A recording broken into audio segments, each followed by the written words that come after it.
ng 1 Corinthians 11:23-26. Sundan nyo na lamang sa inyong mga Biblia. Kung wala namang kayong dala dyan sa ating screen. Sapagkat ito ang turo na tinanggap ko mula sa Panginoon at ibinigay ko naman sa inyo. Noong gabing siya'y ipagkanulo, ang Panginoong Hesus ay dumampot ng tinapay, nagpasalamat, pinagpira-piraso niya iyon, at sinabi, ito ang aking katawan na inihandog para sa inyo. Gawin ninyo ito bilang pag-aalaala sa akin. Matapos maghapunan, dumampot din siya ng kopa at sinabi, ang kopang ito ang bagong tipan na pinagtitibay ng aking dugo. Tuwing iinumin ninyo ito, gawin ninyo bilang pag-aalaala sa akin. Sapagkat tuwing kakain kayo ng tinapay na ito at iinom sa kopa o sarong ito, ay pinapahayag ninyo ang kamatayan ng Panginoon hanggang sa kanyang muling pagparito. Pagpalayan ng Diyos ang kanyang banal na salita, manalangin tayo kung kayo sa inyong mga kinaupuan. Ama naming banal, hallelujah, maraming salamat sa buhay, salamat Lord sa kaligtasan, salamat Lord sa biyaya, pagpapala na iyong walang sawang binubuhos sa iyong mga nilikha dito sa lupa, O God. Panginoon, sa oras na ito, ikaw po ay aming itinataas. Ikaw po ay aming sinasamba, linuluwalhati, Lord. At nagpapasalamat kami, Panginoon, sa huling communion, Panginoon, ng taon na ito, ikaw ay nanatiling mabuti sa amin. At alam namin, Lord, sa darating na taon, ay ikaw pa rin, Lord, ay magiging tapat sa iyong mga salita. Salamat, Lord, sa buong taon na ito, iningatan mo, ginabayan, at pinagpala ang iyong mga anak. Salamat, O Diyos, na hindi namin matatawaran, hindi namin matatambasan, matutumbasan ang iyong kabutihan, hallelujah, hallelujah, sa buhay namin. Kaya sa oras na ito, pagpalain po ang iyong banal na salita. Buksan mo ang puso ng bawat isa. At salamat, Panginoon, na ang iyong salita ay titimo sa aming puso, magbago ng aming buhay, at higit sa lahat, Lord, ay magpatibay, magpatatag ng aming pananampalataya sa iyo. Salamat, O Diyos, ikaw lamang po ang aming tinataas. At anuman pong mga gawa ng kaaway, ng dyablo sa oras na ito, ay winawasak namin in the name of Jesus. Salamat, Lord, ang aming puso, ang aming isip, ay inahalay namin sa iyo. Tulungan mo kami na isang tabi kung ano man ang aming problema, ano man aming struggles, Lord. Kundi ikaw lamang, Panginoon, tulungan mo kami na maging focus kami sa iyo sa pagkakataon na ito. Sa iyo lamang, Panginoon, ang lahat ng kapurihan at pasasalamat sa pangalan ni Jesus. Ang lahat po ay magsabi ng Amen. Hallelujah. So sabi dito sa 1 Corinthians 11:23 verse 26, ulitin natin, sapagkat ito ang turo na tinanggap ko mula sa Panginoon at ibinigay ko naman sa inyo. Noong gabing siya'y ipagkanulo, ang Panginoong Hesus ay dumampot ng tinapay, nagpasalamat at pinagpira-piraso iyon at sinabi, ito ang aking katawan na inihandog para sa inyo. Gawin ninyo ito bilang pag-aalaala sa akin. Pagkatapos maghapunan, dumampot din siya ng kopa at sinabi, ang kopang ito ang bagong tipan na pinagtitibay ng aking dugo. Tuwing iinumin ninyo ito, gawin ninyo bilang pag-aalaala sa akin.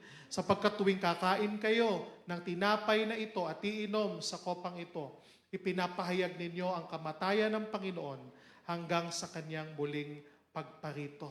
Hallelujah! So ito ay napakahalaga sa atin. Matagal na siguro tayong nagpapartake ng Holy Communion. Pero siguro, kung hindi man lahat ang hindi nakakaalam ng kahalagahan, or kung mayroon mang hindi nakakaalam ng kahalagahan nito, ito ang pagkakataon upang makita natin na ang pagpartake ng Holy Communion ay isang mahalagang bagay sa mga nananampalataya sa ating Panginoong Hesukristo. Importante ito. Nakakalungkot lang na maraming mga tao, maraming tagapagturo din, so-called teacher din ng word, na nagsasabi na ito ay hindi dapat ginagawa. Ito ay para lamang sa mga tao noon at hindi na sa atin ngayon. Ngunit napakahalaga na sinabi ng ating Panginoong Hesus. Kung babasahin natin sa Luke 22 verse 19, sabi ni Lord, "Do this in remembrance of me." Sabi ng Panginoon, gawin ninyo ito bilang pag-aalaala sa akin. Hindi lamang ito parang nakasanayan, hindi lamang ito parang ritual, hindi lamang ito parang baliwala lang, kung hindi ito ay inordained ng ating Panginoong Hesus mismo. He commanded it, sabi niya, alalahanin niyo ako sa pamamagitan ng pagpartake ng Holy Communion. So Roman number 1, communion helps us to remember the cross. Pag nagpapartake tayo ng communion, inaalaala natin ang sakripisyo ng ating Panginoong Hesus upang tayo ay mabigyan ng kaligtasan at buhay na walang hanggan.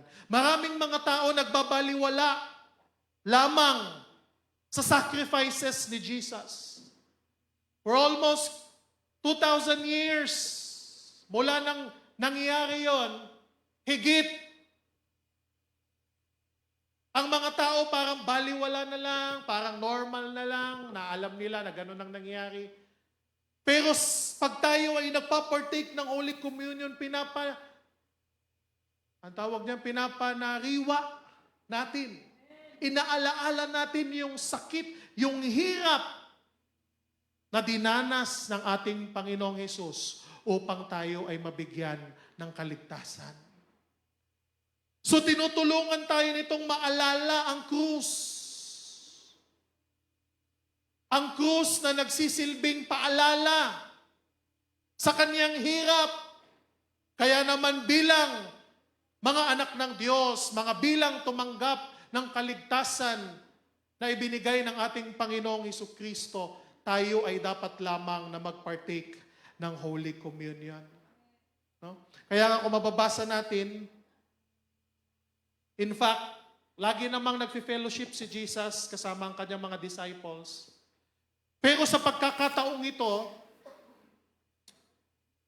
yung panahon na siya ipagkakanulo. Sabi niya, gawin natin ito. Pero sa pagkakataong ito na yung huli. Kaya ito ang bilin ko sa inyo. Remember si Paul na nagturo nito, wala siya doon sa exact place kung saan ito ginawa ni Jesus. Hindi siya present doon kasi at that time, siya ay hindi pa tinawag ni Lord. In fact, sabi ng Bible, isa siya sa mga masugid na nagpi-persecute sa mga early Christians. Hinahunting niya, pinapatay. Wala siya doon. Pero bakit alam ito ni Paul? Bakit ito'y tinuro ni Paul sa mga Kristiyano sa Corinth? Sinulat niya ito doon na napakahalagang gawin. Dahil ito'y sabi ng ating Panginoong Hesus. Ito'y utos ni Hesus. So ibig sabihin, kahit wala si Paul doon, pinagpatuloy niya yung teaching ng mga apostles. At kaya hanggang ngayon sa ating henerasyon, ipinagpapatuloy natin ito. Not as a tradition, kung hindi as a follower of Jesus Christ. Sinusunod natin ito, tinutupad natin ito dahil ito ay command ni Jesus. Ito ay instruction ni Jesus. At ang mga born again, mahal natin si Jesus. Amen? Kaya sinusunod natin ang kanyang salita. Kaya nga, it helps us to remember the cross. 1 Corinthians 11 verse 24. Sabi dito, "This is my body, which is broken for you. Do this in remembrance of me." Sa Tagalog, ito ang aking katawan, inihandog para sa inyo. Kaya sabi ni Lord, ni Jesus, gawin ninyo ito bilang pag-aalaala sa akin. Communion reminds us of Jesus' broken body. Paano si Jesus naging parte tayo nun? Nung bugbog, yung hirap na kanyang pinasan.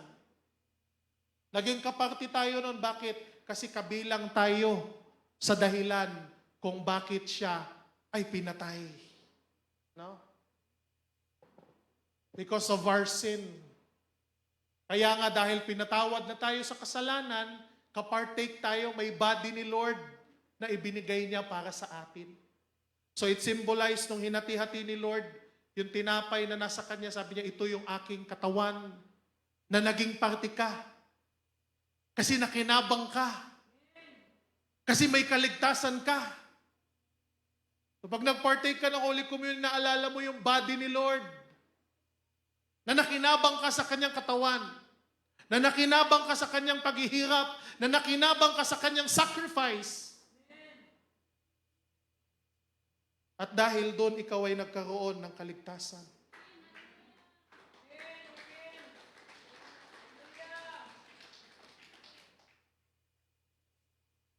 He shed blood for our sins.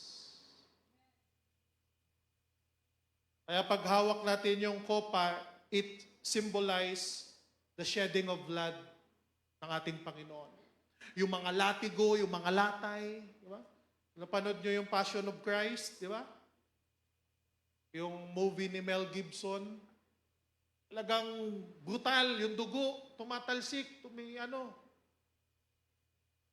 At according to the Bible, talagang literal na tumigis yung blood ni Jesus.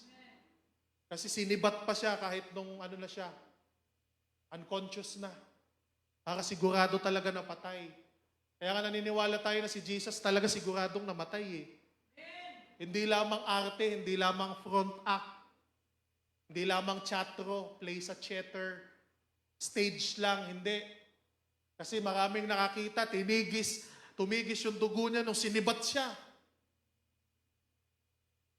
Kaya alam natin si Jesus, na namatay sa krus, nilibing, lalong naniniwala tayo na si Jesus ay muling nabuhay.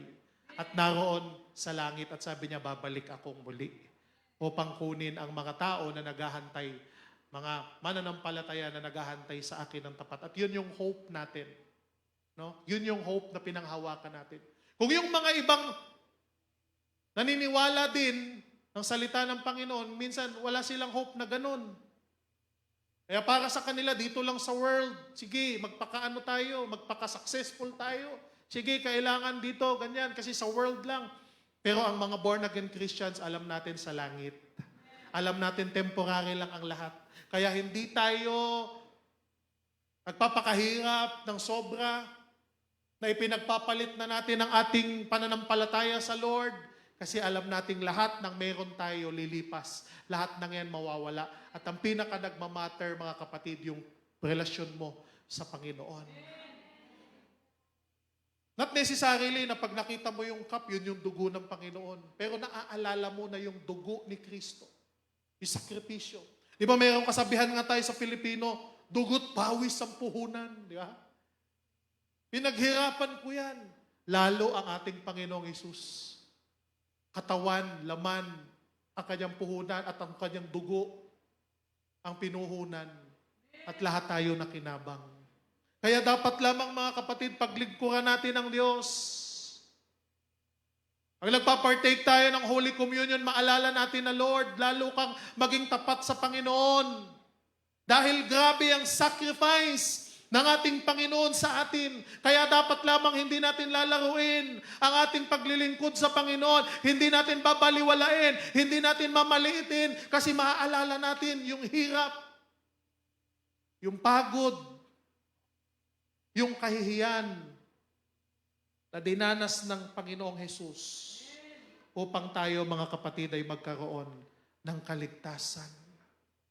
Kaya nga, kahit gaano ang distraction dito sa mundo, communion bring us back to the heart of the gospel. Babalik at babalik tayo sa puso, sa kaibuturan ng mabuting balita ng Panginoon. At ano yung mensahe? Yung krus ni Jesus Christ. The cross that symbolizes His death, His sacrifice, His pain, for all humanity, para sa ating lahat. Kaya salamat sa Panginoon mga kapatid. At dahil sa communion, pinapanariwa natin, sinasariwa natin ang sacrifice ng ating Panginoong Yesus. Pangalawa, communion strengthens our faith. When you partake Holy Communion, it strengthens your faith. Lumalakas ang pananampalataya mo dahil nare-remind ka eh. Napapaalalahanan ka. Kaya ano nangyayari? Lumalakas ang iyong pananampalataya sa Panginoon. In fact, sabi ni Jesus sa John 6 verse 35, I am the bread of life.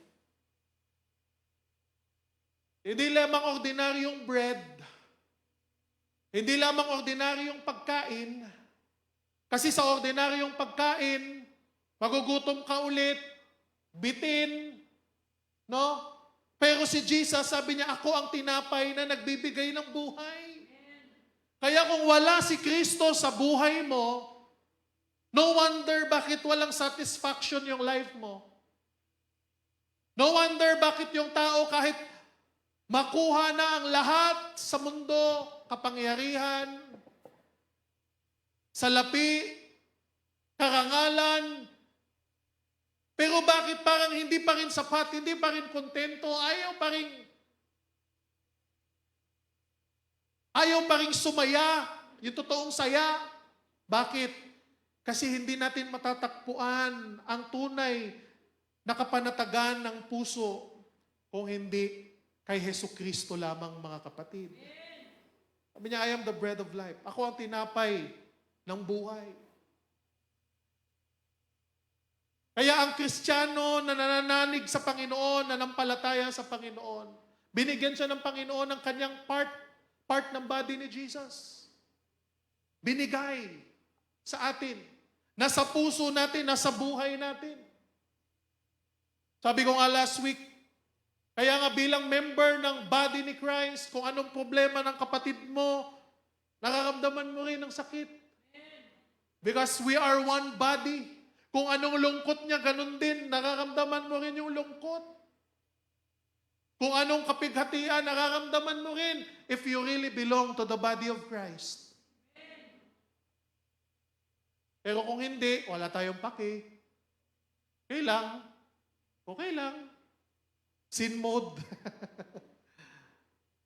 Pero pag ikaw ay member ng body of Christ, nararamdaman mo. Kasi kasama ka, kaisa ka. So, when we partake Holy Communion, we affirm our dependence on Christ. We affirm our dependence of Christ. Pinapaalala natin sa ating buhay na dependent tayo sa Panginoon. Kahit sabihin na natin, siguro financially stable tayo, hindi naman tayo, pero pagdating ng communion, naalala mo na dependent ka sa Panginoon. Pinapaalala mo sa buhay mo kahit gaano ka nakasuccessful, gaano ka nakalaki, gaano ka nakatagumpay sa buhay mo, naaalala mo na hindi mo yan makakamit, hindi mo yan maaabot kung hindi dahil sa grace ng ating Panginoon. Pwede niya namang ibigay yung opportunity na meron ka sa iba.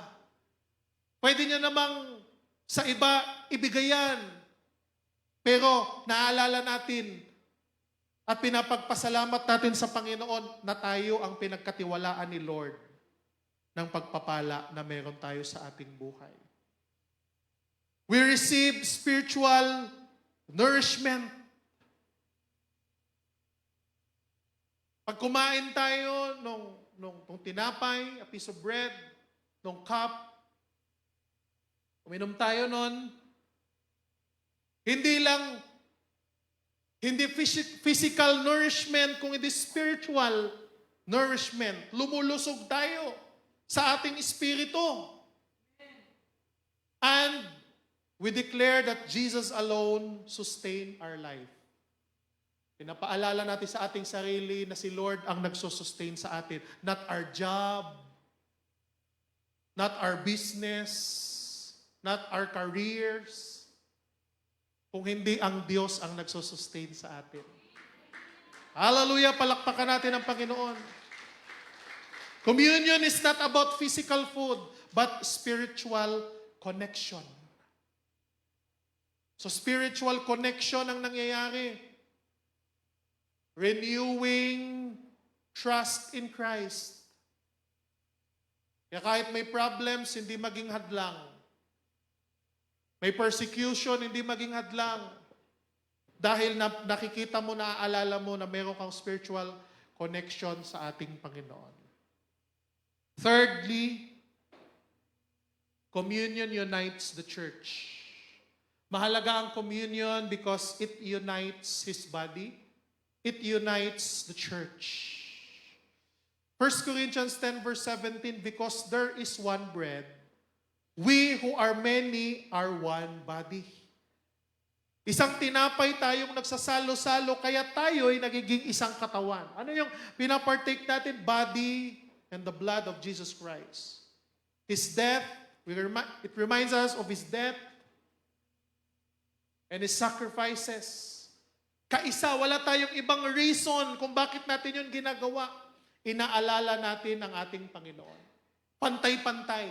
Hindi natin ito nakikita kung anong estado ng buhay mo, kung mayaman ka ba, kung katamtaman lang, kung may pangangailangan ka ba sa buhay, ano ang iyong edad, ilang taon ka na, walang ganun. Lahat tayo iisa. No discrimination. Wala tayong alam sa mga, hindi nagmamatter yung mga backgrounds natin. Kaya nagkakaisa tayo, nagiging isa tayo. And we are called one family in Christ. Isang pamilya, isang katawan ni Kristo. We renewed our commitment to love one another. No? Tingnan mo nga yung katabi, if mahal mo yan. Hindi romantic love. Baka mamaya nagtitinginan yung mga young people dyan. Eh. Sis, love daw. O Brad, love daw. Hindi yun. Kung hindi, brotherly love. May brotherly love tayo sa isa't isa. Kaya, kahit may konting misunderstanding, hindi natin pinapalaki. Bakit? Kasi kapwa natin, no? Ang ating kasama. Kaya dapat palagi tayong understanding, palagi tayong mapagparaya, palagi tayong, di ba? Kasi we are one family. Kaya nga, communion is a powerful symbol of church unity. United. Amen? Magkakaiba man tayo ng plano, magkakaiba man tayo ng desisyon, magkakaiba man tayo ng gusto, magkakaiba man tayo ng pangarap. Pero dahil sa communion, nagkakaisa tayo. Yun ay alalahanin, panariwain, ang pagmamahal sa atin ng ating Panginoong Hesus. Kaya dapat lamang tayo rin ay magmahal sa ating kapwa. Higit lalo sa ating mga kapwa mananampalataya sa Panginoon. Hallelujah. Palakpakan naman natin ng Diyos. Hallelujah. Pang-apat. No? O ngayon, medyo mabilis tayo kasi mamaya meron tayong communion. No? And then mamaya, may special testimony. Dito na si Brother Cristo no, Toraha. Si Captain Chris, palakpakan natin ng Panginoon. Hallelujah. Mamaya, magbibigay din siya ng testimony niya. So medyo maikli lang yung ating message for this morning. Pang-apat, communion calls us to self-examination. No? Kaya nga, when we partake the Holy Communion, we must first examine ourselves. Sabi ng 1 Corinthians 11 verse 28, let a person examine himself. Sa Tagalog, suriin muna ng tao ang kanyang sarili. Hindi ka kaagad magpapartake lang, but meron kang pagsusuri. You examine yourself. Communion is a time to repent from sins. May mga bagay tayong nagagawa na alam natin hindi natin dapat gawin. May mga bagay tayong nakakaligtaan na dapat, sabi ng Bible, hindi natin dapat kaligtaan. At ito ang pagkakataon, mga kapatid, na hingi natin ng tawad sa Panginoon at bigyan din natin ng kapatawaran ang ating kapwa. Yung mga tao na nagbigay sa atin ng irritation, nainis tayo, nagbigay sa atin ng stress, patawarin natin sila kahit hindi pa sila nanghingi ng tawad sa atin. In other words, when we partake the Holy Communion, kailangan yung ating puso ay malinis ang ating budhi. Kaya nga kung may galit ka, tawarin mo muna yung kinakagalit mo. Kung maaari, humingi ka ng tawad. O kung alam mong may tao na nagalit sa iyo, hingi mo muna ng tawad dahil sa sinabi mo, dahil sa ginawa mo. So napakahalaga yun, mga kapatid.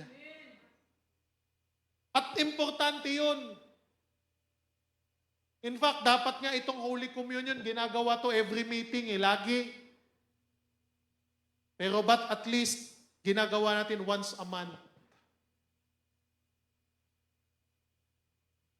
Para malinis ang ating puso sa harapan ng ating Panginoon. It teaches holiness. Not perfection, but holiness. Hindi tayo perfect, but we can be holy. Sincere repentance and renewal. Hingi tayo ng sincere repentance sa Panginoon at we renew our commitment to the Word of God. Kaya nga napakahalaga nito, mga kapatid, communion calls us to self-examination. Mamaya, magpapartake tayo ng Holy Communion. Let's examine ourselves. Tignan natin ang ating sarili. Tignan natin kung ano na ba ang ating nagawa, ano na ba ang ating ginawa, ano na ba ang estado ng ating relasyon sa Panginoon. At kung may nakita tayo na mga bagay na hindi tama, kailangan nating idulog sa ating Panginoon. And lastly, number 5, communion declares the Lord's return.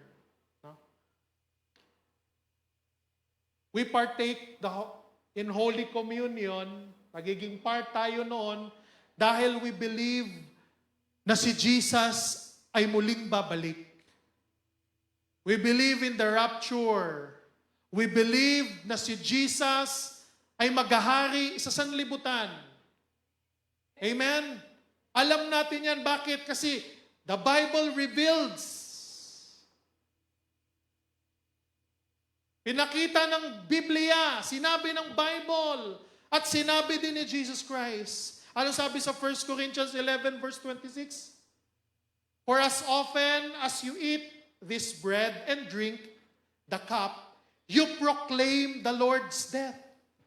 Sa bawat pagkain ninyo ng tinapay at pag-inom sa saro, pinapahayag ninyo ang kamatayan ng Panginoon hanggang sa siya'y dumating. Sabi dito, you proclaim the Lord's death until He comes. Hanggang sa pagbabalik ni Jesus. Kaya gagawin natin to hanggang bumalik ang ating Panginoong Jesus. Bakit may mga taong hindi to ginagawa? I don't know. Baka hindi sila naniniwala na si Jesus ay muling babalik. Kaya para sa kanila pointless na gawin ng Holy Communion, kasi katulad ng sinabi ko nga kanina, baka hindi sila naniniwala na si Jesus ay muling babalik. Pero tayong mga born again, tayong mga believers, tayong mga Christians na sumusunod ng buong salita ng Biblia, naniniwala tayo na muling magbabalik ang ating Panginoong Hesus.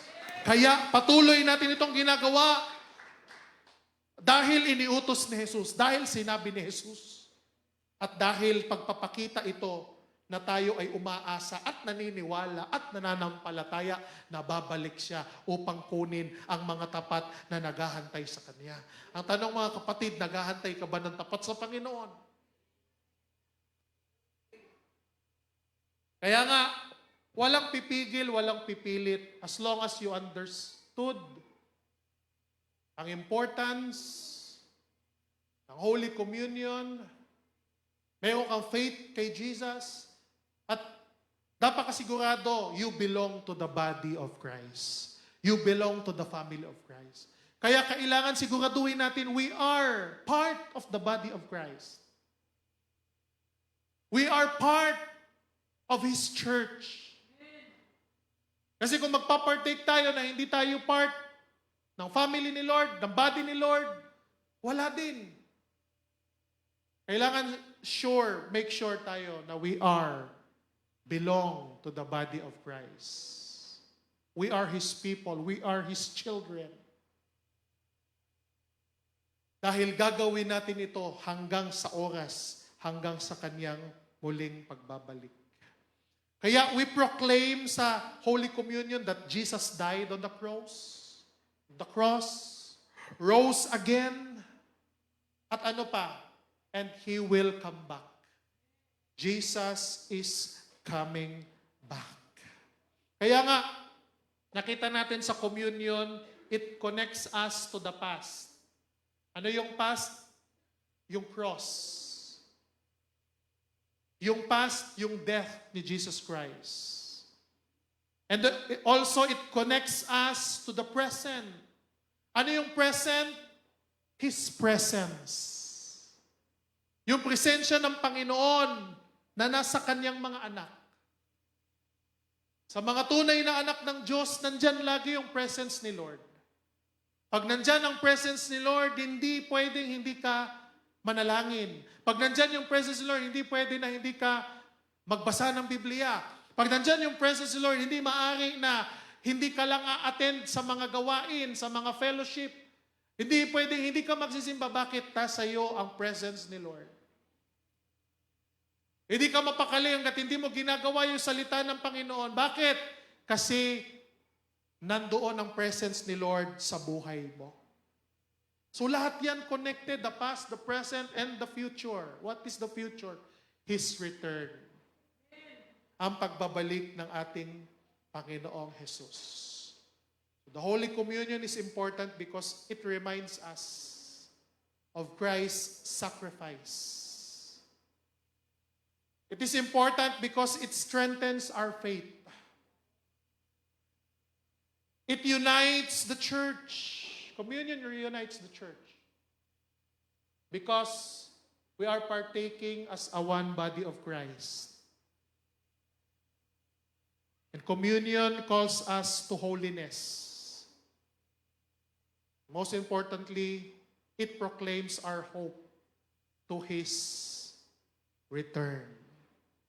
Kaya nga sa ating last verse, sabi sa Hebrews 10 verse 22, let us draw near to God with a sincere heart and with the full assurance that faith brings.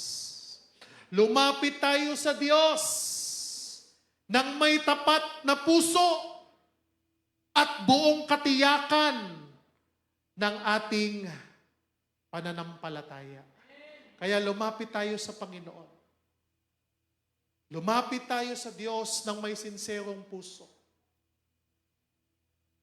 Mag-partake tayo ng Holy Communion na mayroong sincere heart.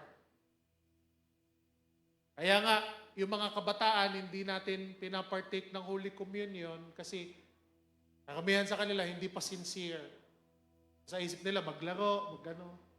Pero kapag ka, alam mo na, nauunawaan mo na at sincero ka, naiintindihan mo, walang pipigil sa iyo. Siguraduhin lang natin na we are really part of God's body, part of God's Hallelujah Church. Kaya nga yung communion na ginagawa natin noon, nung nandun pa tayo sa world, Hindi yun communion kasi kulang. Kasi yung bread lang ang binigay, walang cup. Tama ba? Ano lang? Bread lang. So, kailangan, sabi ng Word of God, bread and cup. Kaya sa born again Christian, yung way ng born again Christian, complete. Meron tayong bread, meron tayong cup. Kasi yun ang sinabi ni Jesus. So kung yung noon, bread lang, hindi natin na-apply, hindi natin nagawa ng tama.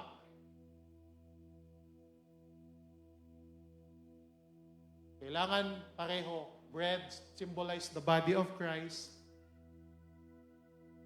Or the juice, the wine, basta hindi naman nakakalasing, symbolize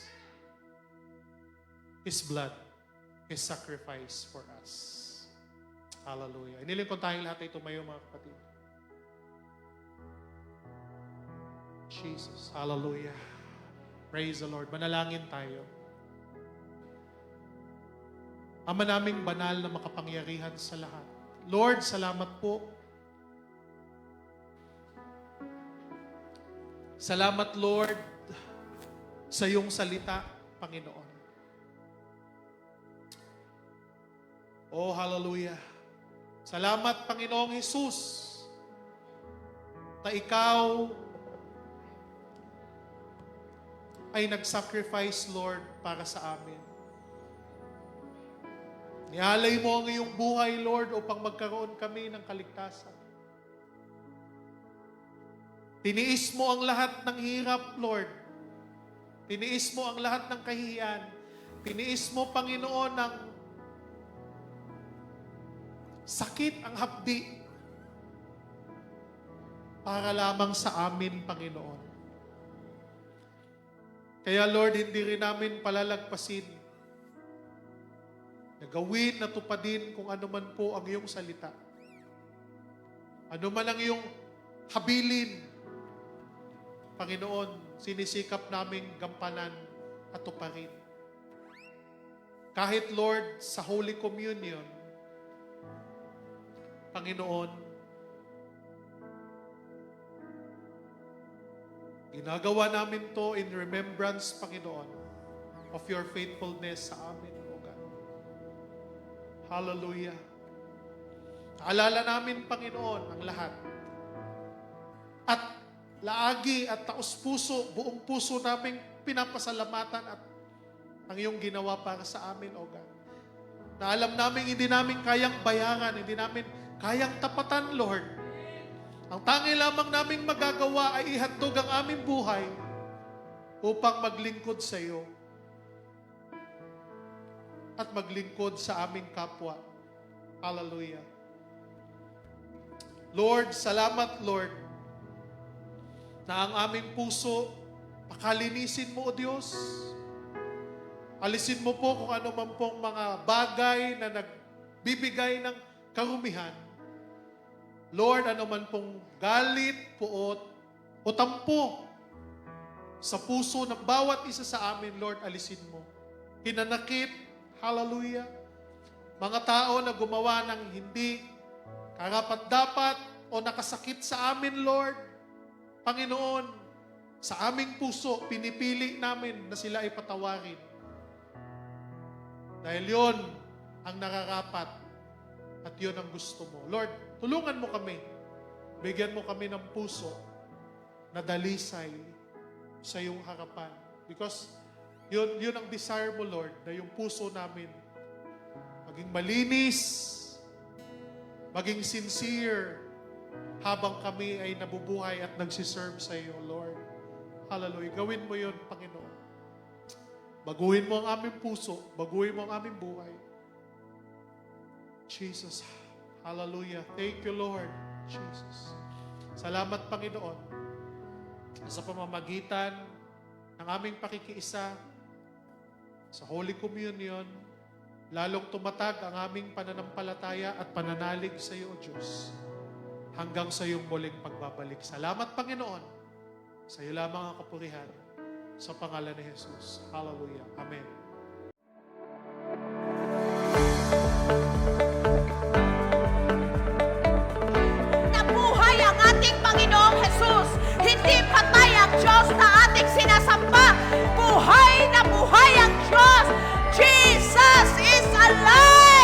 Come and join us every Sunday 9 in the morning, live on Facebook, as we continue to worship the Lord Jesus and experience His unfailing love to us.